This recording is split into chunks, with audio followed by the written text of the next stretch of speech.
तो आज की क्लास में हम ज्योमेट्री के रिगार्डिंग या 12th में जो पार्ट हमारा ज्योमेट्री वाला है उसको स्टार्ट करेंगे। और उसमें जो सबसे पहला चैप्टर आता है वो है आपका वेक्टर अलजेब्रा।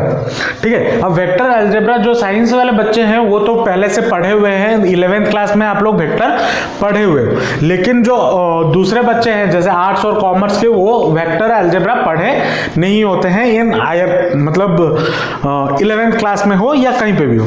तो वेक्टर अलजेब्रा जो है ये बेसिकली हमें बताता क्या है।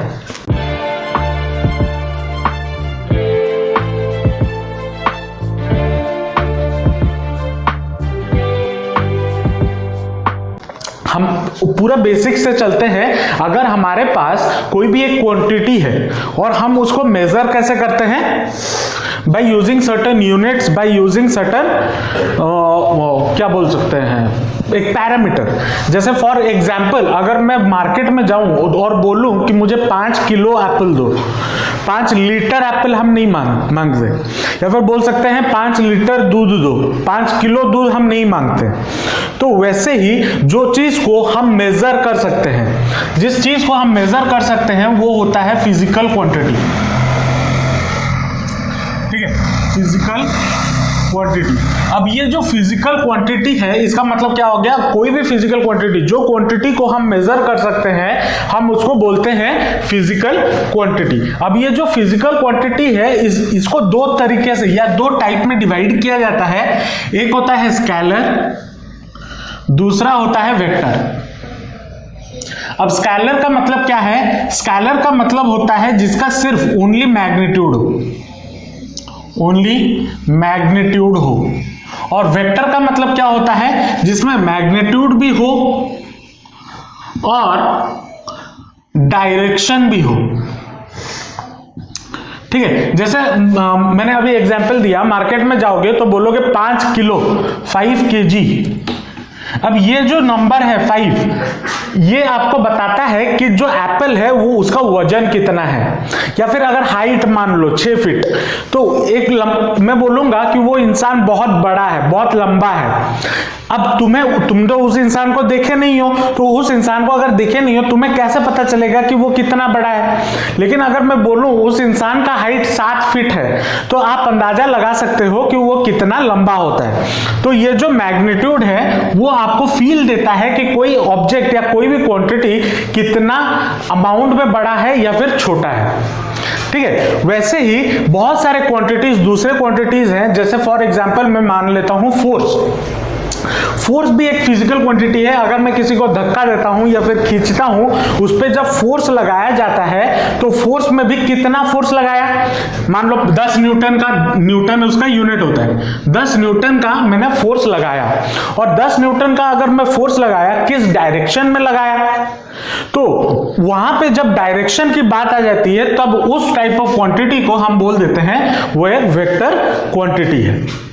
ठीक है, तो ये था एक बेसिक डिस्क्रिप्शन या बेसिक इंट्रोडक्शन कि वेक्टर है क्या। वेक्टर बेसिकली वो है जिसका कोई भी फिजिकल क्वांटिटी का मेजर है, जिस फिजिकल क्वांटिटी का बोथ मैग्नीट्यूड भी होता है और डायरेक्शन भी होता है।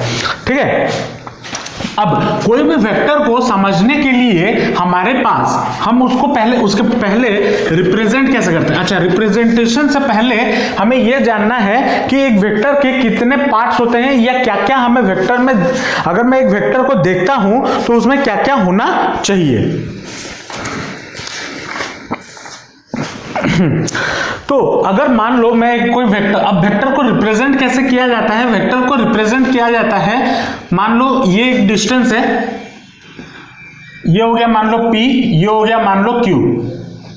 ठीक है, ये एक लाइन सेगमेंट है जिसका लेंथ मान लो 5 सेंटीमीटर है। ठीक है, मान लो 5 सेंटीमीटर है और ये एक लाइन PQ है।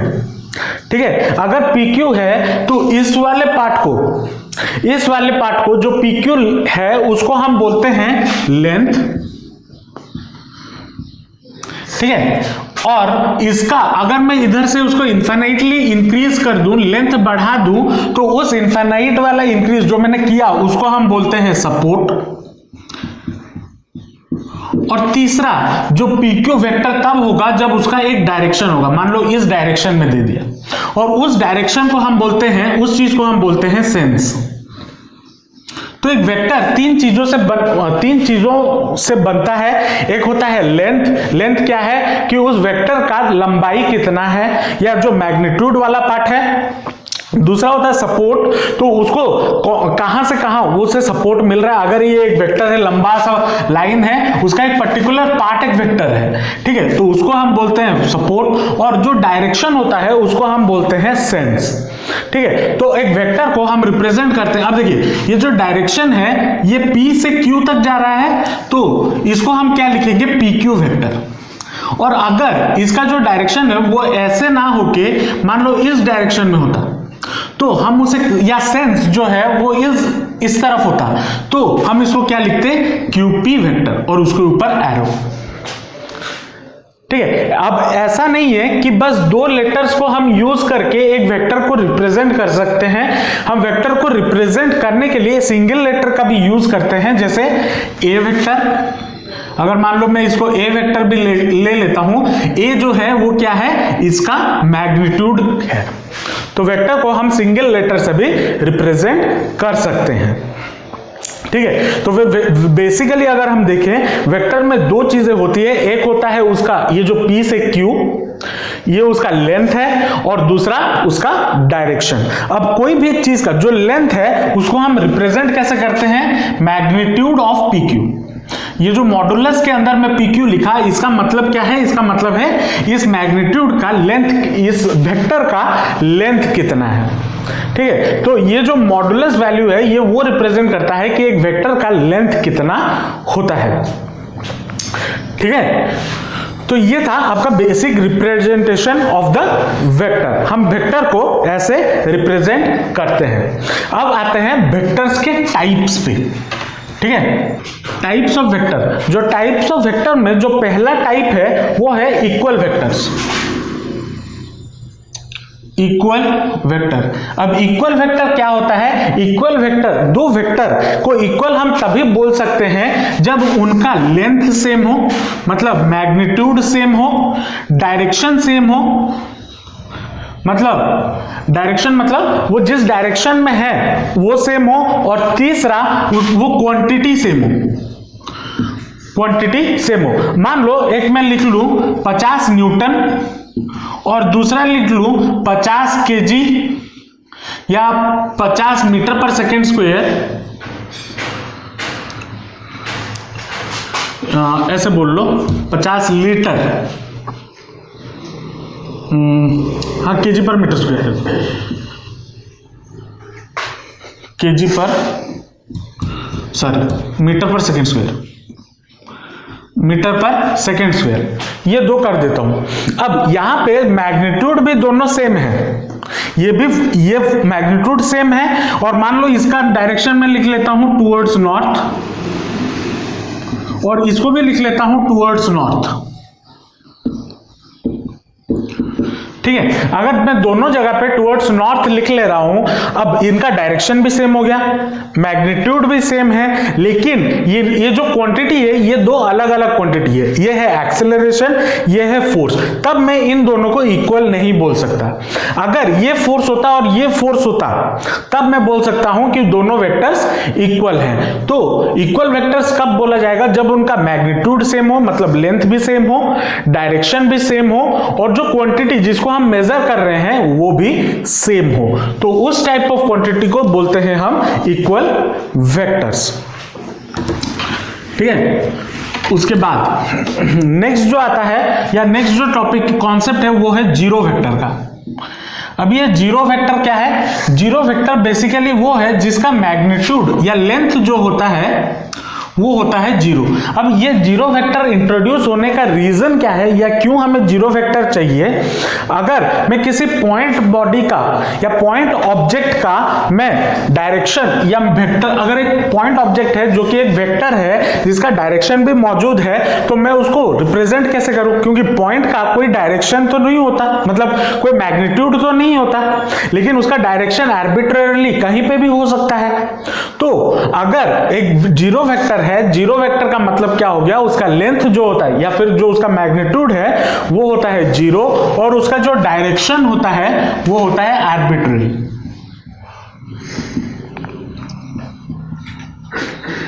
ठीक है, किसी भी डायरेक्शन में या किसी भी कोई भी डायरेक्शन में। तो जीरो वेक्टर क्या होता है, जिसका लेंथ होता है जीरो और डायरेक्शन होता है आर्बिट्ररी डायरेक्शन, मतलब कोई भी डायरेक्शन में उसका कहीं पे भी उसका डायरेक्शन हो सकता है।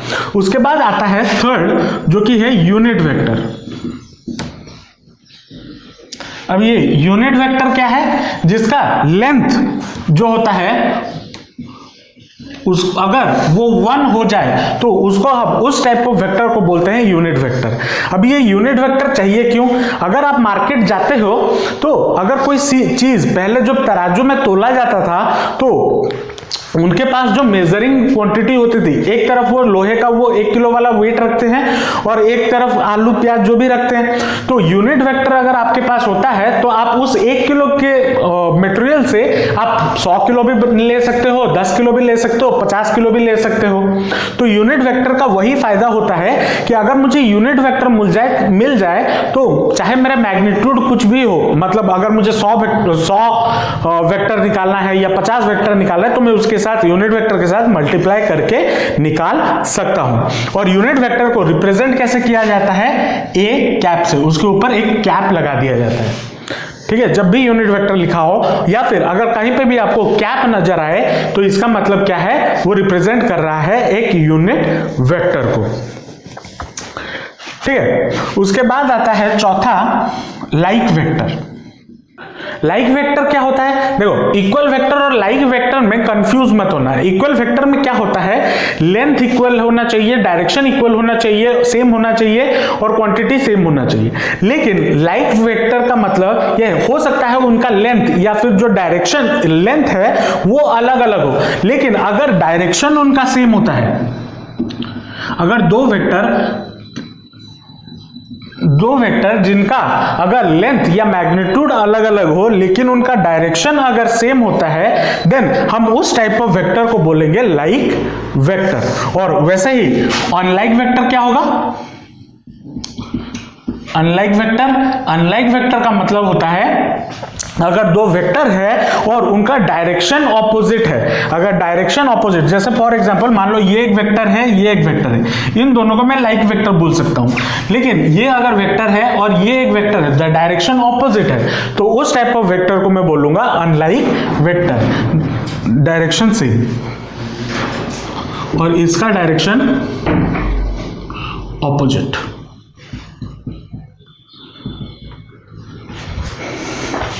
तो जो वेक्टर जिसका डायरेक्शन अगर सेम हो, चाहे लेंथ कुछ भी हो, डायरेक्शन अगर सेम हो, तो हम उस टाइप ऑफ वेक्टर को बोलेंगे लाइक वेक्टर।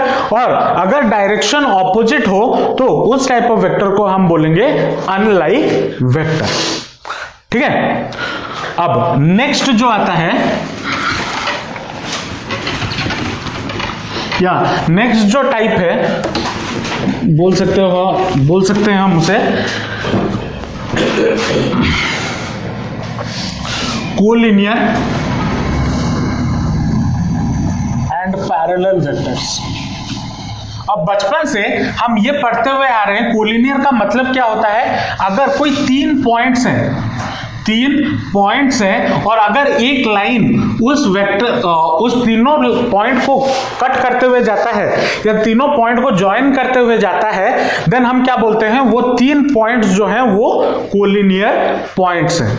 और पैरेलल का मतलब हम क्या समझते हैं या जानते हैं, अगर 2 लाइन्स हैं और वो दोनों कभी टच ना करे एक दूसरे को, तो उन दोनों लाइन को हम बोलते हैं पैरेलल लाइंस। लेकिन यहाँ पे वेक्टर के कॉन्सेप्ट में कोलिनियर और पैरेलल दोनों को मिला दिया गया है, दोनों को क्या कर दिया गया है, कंबाइन कर दिया गया है। अगर मान लो आपके पास कोई 2 वेक्टर है, जैसे कि ये वेक्टर और एक ये वेक्टर, ठीक है, अगर 2 वेक्टर है तो इन दोनों वेक्टर को हम क्या बोलेंगे कि ये कोलिनियर भी हो सकते हैं और पैरेलल भी हो सकते हैं। उसके लिए कंडीशन क्या होना चाहिए कि दोनों का सेम डायरेक्शन होना चाहिए। अगर दोनों वेक्टर सेम डायरेक्शन में है तो और उनका मैग्नीट्यूड सेम है तो हम उसको कोलिनियर भी बोल सकते हैं या फिर और जो वेक्टर के टर्म में और पैरेलल वेक्टर भी बोल सकते हैं। ठीक है, उसके बाद आता है को इनिशियल वेक्टर। को इनिशियल वेक्टर, अब को इनिशियल वेक्टर क्या होता है? अगर कोई वेक्टर जिसका एक या दो वेक्टर कॉमन पॉइंट से ओरिजिन होते हो, मान लो ये ए वेक्टर हो गया और ये बी वेक्टर हो गया, वो इस पॉइंट से ओरिजिन हो रहा है तो और उनका कॉमन टर्मिनल है, तो उस टाइप ऑफ वेक्टर को हम बोलेंगे, सॉरी कॉमन इनिशियल पॉइंट है तो उस टाइप ऑफ वेक्टर को हम बोलेंगे को इनिशियल वेक्टर। और उसके बाद आता है को टर्मिनल वेक्टर। को टर्मिनल वेक्टर, इसका मतलब क्या होता है? इसका मतलब यह है अगर दो वेक्टर है जिनका टर्मिनल पॉइंट मतलब दोनों जाके मिलते हैं एक जगह पे, अगर टर्मिनल पॉइंट सेम हो तो उसको हम बोलेंगे को टर्मिनल वेक्टर। उसके बाद आता है को प्लानर वेक्टर। अब को प्लानर वेक्टर मतलब इस बोर्ड पे मैं कहीं पे भी कैसा भी वेक्टर बना दूं वो एक ही प्लेन में लाई कर रहे हैं, तो उस टाइप ऑफ वेक्टर को हम बोलेंगे को प्लानर वेक्टर। अगर मैं एक वेक्टर इस वाले बोर्ड पे बना रहा हूं और दूसरा वेक्टर मान लो मैं इस दीवार पे बना रहा हूं तो वो को प्लानर नहीं होंगे, वो दो अलग अलग प्लेन्स में है। लेकिन अगर मैं इसी वॉल में करोड़ों वेक्टर बना दूं तो उस सारे वेक्टर्स क्या होते हैं? को प्लानर वेक्टर्स होते हैं। ये तो था आपका टाइप्स ऑफ वेक्टर। ठीक है, वेक्टर में क्या क्या टाइप्स हमें मिल सकते हैं या क्या होता है वेक्टर, हमने उसको समझा। अब आते हैं addition of vector. Addition of vector, अब अगर वेक्टर को ऐड करना हो तो हमारे पास दो लॉज हैं, एक है ट्राइंगल लॉ, दूसरा है पैरेललोग्राम लॉ। अब अगर एक लॉ को आप समझ गए तो दूसरा लॉ भी ऑटोमेटिकली समझ जाओगे। अच्छा, ट्रायंगल लॉ पैरेललोग्राम लॉ पे जाने से पहले हम और एक टाइप ऑफ वेक्टर के बारे में मैं बोलना भूल गया जो कि है फिक्स्ड वेक्टर। फिक्स्ड वेक्टर और दूसरा होता है फ्री वेक्टर। अब ये दोनों क्या है? अगर फिक्स्ड वेक्टर का मतलब अगर कोई भी वेक्टर का जो इनिशियल पॉइंट होता है, जो जस्ट स्टार्ट हो रहा है जिस पॉइंट से, वो अगर फिक्स्ड हो तो उस टाइप ऑफ वेक्टर को हम बोलेंगे फिक्स्ड वेक्टर। और फ्री वेक्टर क्या है? फ्री वेक्टर जो जिस वेक्टर का चाहे वो इनिशियल पॉइंट हो या फिर वेक्टर टर्मिनल पॉइंट हो, अगर वो दोनों फिक्स्ड ना हो तो उस टाइप ऑफ वेक्टर को हम बोलेंगे फ्री वेक्टर। आपके सिलेबस में आपको जो भी क्वेश्चंस मिलेगा वो बेसिकली आपको फ्री वेक्टर के फॉर्म में मिलेगा। तब तक हाँ, हो सकता है अगर क्वेश्चन में आपको बोल दे कि ये फिक्स्ड वेक्टर है तो आपको फिक्स्ड वेक्टर लेके कैलकुलेट करना होगा, और अगर क्वेश्चन में फिक्स्ड वेक्टर जैसा टर्म कुछ लिखा नहीं है देन एज्यूम दैट कि वो वेक्टर क्या है, वो एक फ्री वेक्टर है। ठीक है, चलो अब आते हैं ट्रायंगल लॉ पे। अब triangle law of vector addition क्या बोलता है? अगर आपके पास कोई भी दो वेक्टर है, मान लो एक वेक्टर ये है ए वेक्टर और एक दूसरा वेक्टर इसी के, ये वेक्टर जहां पे एंड हुआ वहीं से स्टार्ट होके ऐसे जा रहा है, मतलब अगर वो दोनों वेक्टर ऑर्डर में है, मतलब ए वेक्टर और ये वी वेक्टर, हम किस डायरेक्शन में जा रहे हैं? ऐसे ऐसे। ठीक है, अब जो थर्ड साइड होगा जो इनको ज्वाइन कर रहा होगा इन द ऑपोजिट डायरेक्शन, मतलब हम अगर मैं ऐसे गया, अगर मैं वापस इसको ज्वाइन करता तो मैं कैसे आता? ऐसे आता।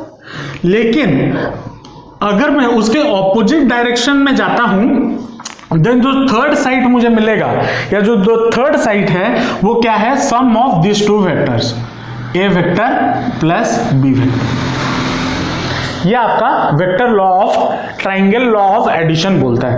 अब देखो इसमें बहुत सारे चीजें हो सकती है। अगर मैं बेसिकली एक नॉर्मल ट्रायंगल लूं, ठीक है, मान लो ये हो गया 3, 4 एंड 5 या 2, 3, 4, मान लो 2, 3 एंड 5, मान लो ऐसा साइड हो गया। अगर मैं इन दोनों को ऐड करता हूं, इन दोनों को ऐड करता हूं तो मुझे क्या अगर मैं इन दोनों को ऐड करता हूं ट्रायंगल के हिसाब से, जो छोटे क्लासेस में हमने पढ़ा है, sum of two sides of an angle should be greater than the third side होना चाहिए। लेकिन अगर मैं इन दोनों को ऐड करता हूं तो मुझे यहां पे इक्वल मिल जा रहा है, 3 + 2 करें तो 5 मिलेगा, तो इक्वल तो होना नहीं चाहिए, होना चाहिए नहीं होना चाहिए। तो लेकिन ऐसा ट्रायंगल तो बन भी सकता है, बन तो सकता है, लेकिन वो वेक्टर में पॉसिबल है, ट्रायंगल लॉ में वो पॉसिबल नहीं है। ठीक है, तो वेक्टर को इसके साथ कंफ्यूज मत करना, बच्चे इसके साथ जनरली कंफ्यूज कर देते हैं। ठीक है, उसके साथ कंफ्यूज मत करना। वेक्टर लॉ पूरा अलग ही एक दुनिया है, और जो मैग्नीट्यूड हम लेके ऐड करते हैं वो भी एक अलग दुनिया है। ठीक है, तो वेक्टर लॉ में ट्रायंगल लॉ क्या बोलता है, अगर दो वेक्टर एक ही डायरेक्शन में हो, इसके डायरेक्शन में ऐसे जा रहे हैं हम, अगर एक पर्टिकुलर डायरेक्शन में हो और इसका एक वेक्टर का एंड दूसरा वेक्टर का स्टार्टिंग पॉइंट के साथ जुड़ा हुआ हो, तो जो थर्ड साइड आपको मिलेगा वो थर्ड साइड आपको उन दोनों वेक्टर का सम निकाल के देगा। ठीक है, अब जो दूसरा लॉ है पैरेललोग्राम लॉ, ये बेसिकली इसका ही एक डेरिवेशन है, या बोल सकते हो इससे ही निकाला गया है। क्या है, अगर मान लो मेरे पास एक वेक्टर है ऐसे और एक वेक्टर है ऐसे, अब वहां पे क्या होता था, एक का एंड दूसरे का स्टार्टिंग पॉइंट होता था, लेकिन यहां पे दोनों का स्टार्टिंग पॉइंट सेम है। अब इस टाइप ऑफ वेक्टर को हम कैसे ऐड करें, तो ऐड करने के लिए हमारे पास लॉ क्या बोलता है कि draw a parallel vector, draw a parallel and equal vector of each given, मतलब ईच गिवन वेक्टर। तो इसका मैं एक पैरेलल वेक्टर बनाऊंगा यहां पे, जिसका जो लेंथ है वो इस लेंथ के बराबर होगा, और जो डायरेक्शन है वो इसके बराबर होगा। मतलब अगर ये ए वेक्टर है तो ये भी ए वेक्टर होगा। वैसे ही अगर ये बी वेक्टर है, इसी वेक्टर के पैरेलल में मैं और एक लाइन ड्रॉ करूंगा और एक वेक्टर ड्रॉ करूंगा ऐसे, जिसका जो डायरेक्शन होगा वो भी सेम होगा और जिसका जो मैग्नीट्यूड होगा वो भी सेम होगा। तो मतलब ये भी हो गया बी वेक्टर। तो ये एक क्या बन गया, पैरेललोग्राम, क्योंकि ये इससे पैरेलल है और ये भी इससे पैरेलल है। तो जब पैरेललोग्राम बना, इसको अगर मैं एक डायगोनल से ज्वाइन कर देता हूं, ये वाला, तो ये जो डायगोनल है ये आपको देगा sum of this vector and this vector, मतलब A vector plus B vector. अगर मैं इसको ट्रायंगल लॉ से देखना चाहूं तो ये अगर बी वेक्टर है, ये अगर ए वेक्टर है, हम जा कैसे रहे हैं ऐसे, ये उसका थर्ड साइड हो गया, तो ये ए प्लस बी वेक्टर होना चाहिए ट्रायंगल लॉ से। लेकिन अब ट्रायंगल लॉ से भी आप ऐसे वेक्टर को सॉल्व कर सकते हो या फिर पैरेललोग्राम से भी सॉल्व कर सकते हो। ये आपका बेसिकली पैरेललोग्राम है। पैरेललोग्राम लॉ में आपको एक्स्ट्रा करना क्या पड़ा, आपको दो पैरेलल लाइंस ड्रॉ करने पड़े। ठीक है, अब पैरेलल लाइंस में जब ड्रॉ किया, अब अगर ये अब इसको ऐसे भी समझाया जाता है कि ये तो हमारा फिक्स्ड वेक्टर नहीं है, ये फ्री वेक्टर है। इस वेक्टर को अगर मैं उठा के लेके इधर भी रख दूं वही सेम चीज होगा। ठीक है, तो ये था आपका पैरेललोग्राम लॉ। अब तुम्हारे दिमाग में ये भी क्वेश्चन आ सकता है कि ये भी तो एक डायगोनल है, इसको जोड़ने पे क्या इन दोनों का सम नहीं आएगा? नहीं आएगा। पैरेललोग्राम लॉ में क्या बोलता है, अगर दो वेक्टर है उनका एक कॉमन टर्मिनल है, तो diagonal starting from the common terminal point two the other point, उसका डायगोनल वो डायगोनल इन दोनों वेक्टर का सम होगा, ना कि दोनों टर्मिनल पॉइंट को ज्वाइन करने पे। ठीक है, इनिशियल पॉइंट से इनिशियल पॉइंट से लेके उस वेक्टर के या पैरेललोग्राम के अदर पॉइंट तक जो डायगोनल ड्रॉ होगा उसको हम बोलेंगे इन दो वेक्टर का सम। किसी बुझे आसছে ना ऊपर जाऊँगी एटा सब क्लास 11 रे पढ़ीच, आजिकल रिविजन होउची, साइंस छुआ किसी असुविधा नहीं, पढ़ीच एगुड़ा सब। किसी नुए उड़ा। हाँ, मैथ्स इसमें जो अलजेब्रा है या जो क्वेश्चंस है वो नए हो सकते हैं, ठीक है, लेकिन जो कॉन्सेप्ट है वो तो छोटे क्लासेस से 11th क्लास से पढ़ते हुए आ रहे हो। चलो अब इसके कुछ प्रॉपर्टीज के बारे में भी बात कर लेते हैं। एडिशन के जो प्रॉपर्टीज होते हैं, एडिशन के क्या प्रॉपर्टीज होते हैं? पहला जो प्रॉपर्टी है वो है कम्यूटेटिव प्रॉपर्टी। कम्यूटेटिव प्रॉपर्टी क्या है? अगर मैं ए वेक्टर को बी वेक्टर के साथ ऐड करता हूं that will be equal to B vector plus A vector. अगर मैं दो वेक्टर को ऐड करता हूं तो चाहे मैं ऑर्डर कुछ भी लूं, आंसर मुझे सेम मिलेगा। ए वेक्टर को बी वेक्टर के साथ ऐड करो या फिर बी वेक्टर को ए वेक्टर के साथ ऐड करो, मुझे आंसर सेम मिलेगा, या दोनों एक ही होंगे। और दूसरा जो प्रॉपर्टी है वो है associative law, associative property. Associative property क्या बोलता है? अगर ए वेक्टर प्लस मैं B vector plus C vector करता हूं that will be equal to क्या? A vector plus B vector plus C vector. इसको भी अगर मैं ऐड करूं तब भी मुझे सेम चीज ही मिलेगा, ठीक है। यह है आपका एसोसिएटिव लॉ। वेक्टर एडिशन आप छोटे क्लासेस से करते हुए आ रहे हो तो मुझे यह भरोसा है कि तुम लोग उस पर गलती नहीं करोगे, ठीक है। तो ये था आपका बेसिक एडिशन का लॉ। अब इसमें हमें क्वेश्चंस कैसे मिल सकते हैं या क्या क्या क्वेश्चन हम कर पाएंगे इसके रिगार्डिंग, तो वो क्वेश्चंस हम अभी सॉल्व करेंगे, कुछ 2-3 क्वेश्चंस, ताकि फंडामेंटल या कॉन्सेप्ट क्लियर हो जाए, ठीक है। लिख ले।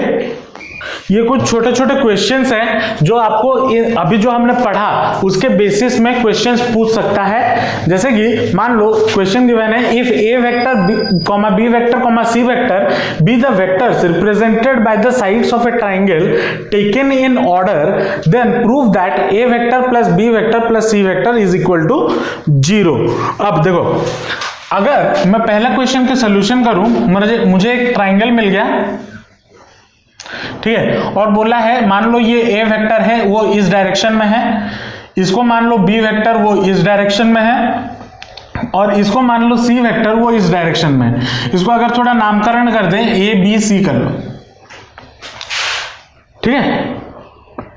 और क्या बोला है? If ABC be the vector represent by the sides of a triangle taken in order, और तीनों ऑर्डर में है, ये ऑर्डर में है, एक ही डायरेक्शन में है सारे। बोला है प्रूफ करने के लिए A vector plus B vector plus C vector equal to 0 होगा, इसको प्रूफ करना है। अब देखो, अगर मैं इस ट्राइंगल में जाऊं, इस ट्राइंगल में क्या होना चाहिए? अगर वेक्टर लॉ लगाऊं, वेक्टर लॉ लगाता हूं इस ट्राइंगल में, तो A B vector plus B C vector should be equal to A C vector होना चाहिए या नहीं होना चाहिए? अब देखो, यहां पे ए सी वेक्टर और सी ए वेक्टर दो अलग अलग चीजें हैं, ठीक है। डायरेक्शन पे मैं बात कर रहा हूं। मैं अगर इस ट्राइंगल में triangle law of vector addition लगाता हूं, by triangle law of vector addition, triangle law of vector addition, तो क्या होगा? A B vector plus B C vector should be equal to A C vector होना चाहिए या नहीं होना चाहिए?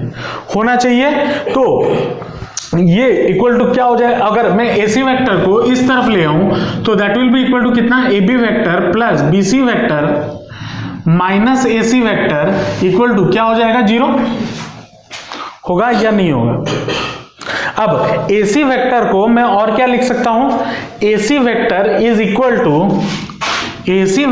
Equal to minus of CA vector होगा या नहीं होगा? माइनस ऑफ CA वेक्टर क्यों?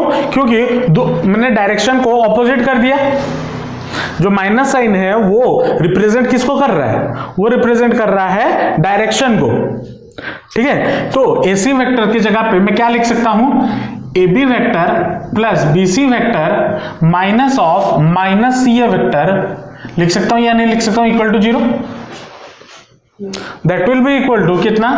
ए B vector plus B C vector plus C A vector is equal to कितना हो गया? 0।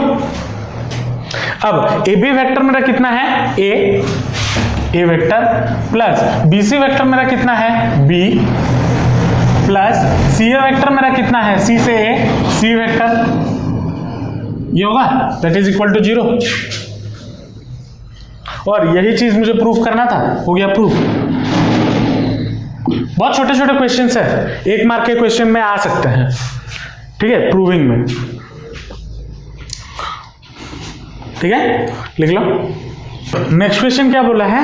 नेक्स्ट क्वेश्चन बोला है if PO vector plus OQ vector is equal to QO vector plus OR vector so that the points PQR are collinear. अब हमें given क्या है? PO vector plus OQ vector is equal to QO vector plus OR vector. ये given है? Given है या नहीं है? अब अगर मैं इसको ध्यान से देखूं, अगर मान लो 2 वेक्टर है, ये हो गया पॉइंट O, ये हो गया मान लो P और ये हो गया मान लो Q, ठीक है। PO vector plus OQ vector हमें कितना मिल जाएगा?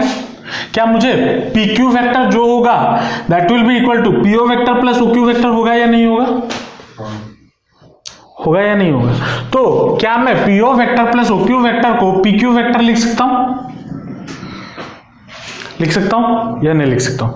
वैसे ही अगर मैं इसको करूं Q,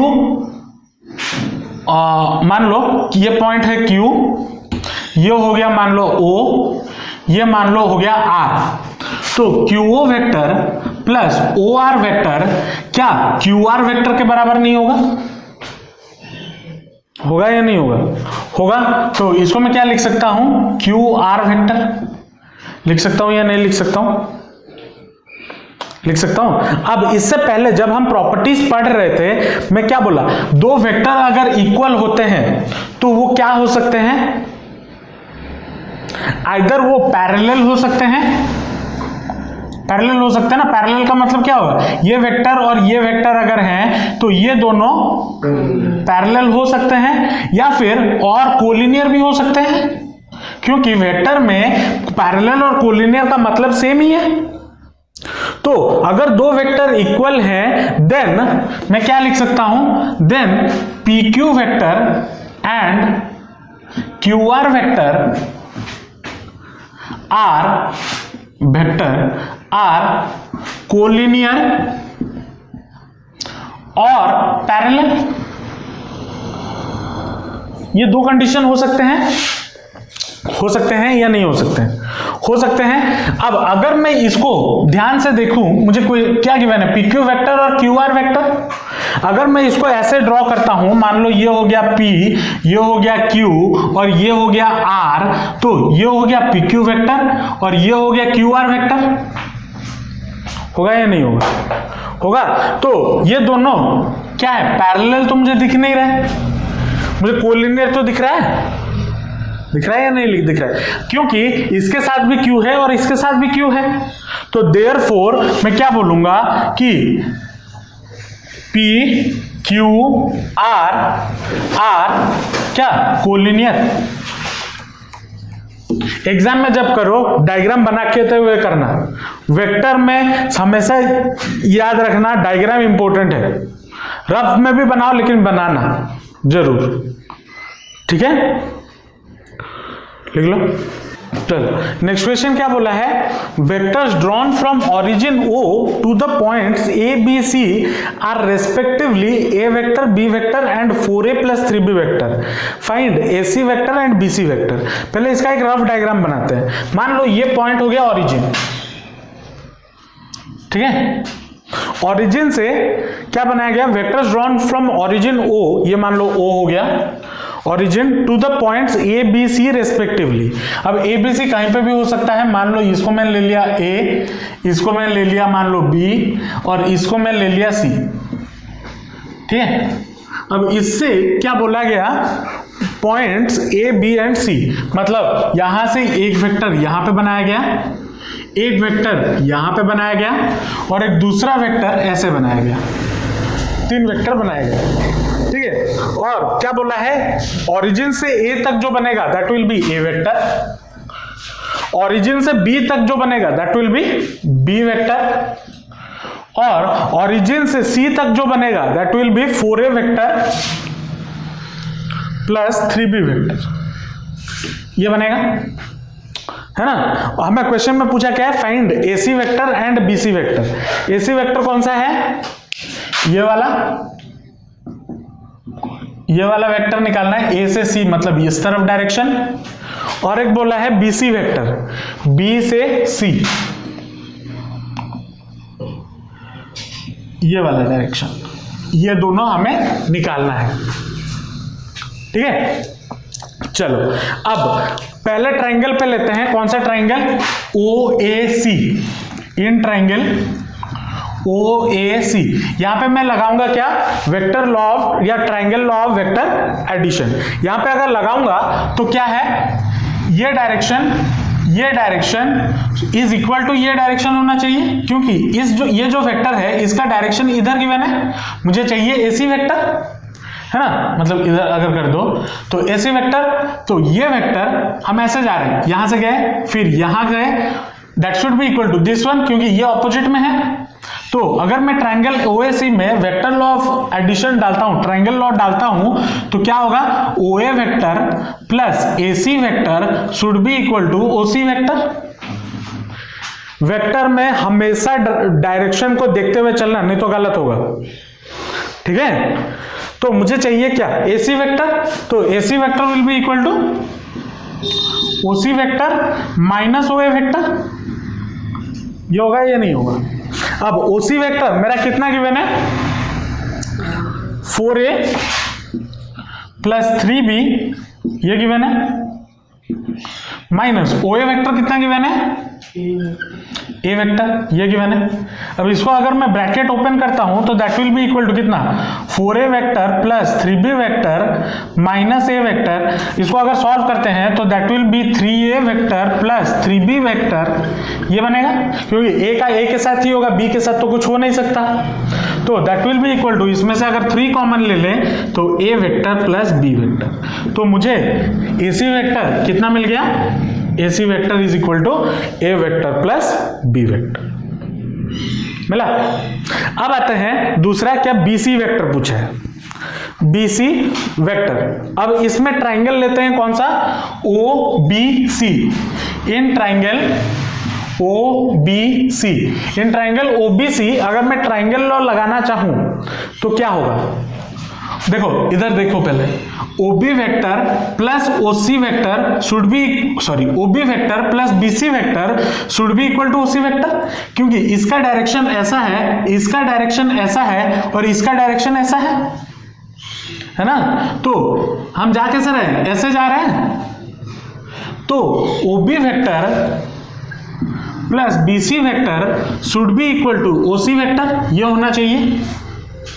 ट्राइंगल लॉ अगर इस ट्राइंगल में लगाएं, कौन सा, OBC में होना चाहिए या नहीं होना चाहिए। अब मुझे BC निकालना है, तो BC will be equal to कितना हो जाएगा, OC vector minus OB vector, होगा या नहीं होगा। अब OC वेक्टर मेरा कितना है, 4a vector plus 3b vector minus OB vector मेरा कितना है, B वेक्टर, तो that will be equal to कितना, 4a vector plus 2b vector, ये हो गया मेरा क्या, BC vector. That will be equal to, अगर 2 कॉमन ले लें तो क्या हो जाएगा, 2a vector plus B vector. तो BC वेक्टर मुझे कितना मिल गया, 2 into 2a vector plus 2b या B वेक्टर। समझे कैसे करना है, पक्का। ऐसे बहुत छोटे छोटे क्वेश्चंस आपको इसमें देखने को मिल सकते हैं, ठीक है। बेसिकली आज का क्लास जो था वो एक इंट्रोडक्टरी क्लास था। इंट्रोडक्शन के लिए आज की क्लास में जितना करवाया वो काफी है। नेक्स्ट क्लास हम इसमें और डिटेल में घुसेंगे, ठीक है। बड़ा मजेदार सा टॉपिक है और इजी टॉपिक है, ये आप पहले से पढ़ चुके हो, मैं बार बार बोल रहा हूं। तो बस रिविजन करना है और क्वेश्चंस कैसे मिल सकते हैं वो प्रैक्टिस करना है, ठीक है। चलो मिलते हैं नेक्स्ट क्लास, बाय बाय।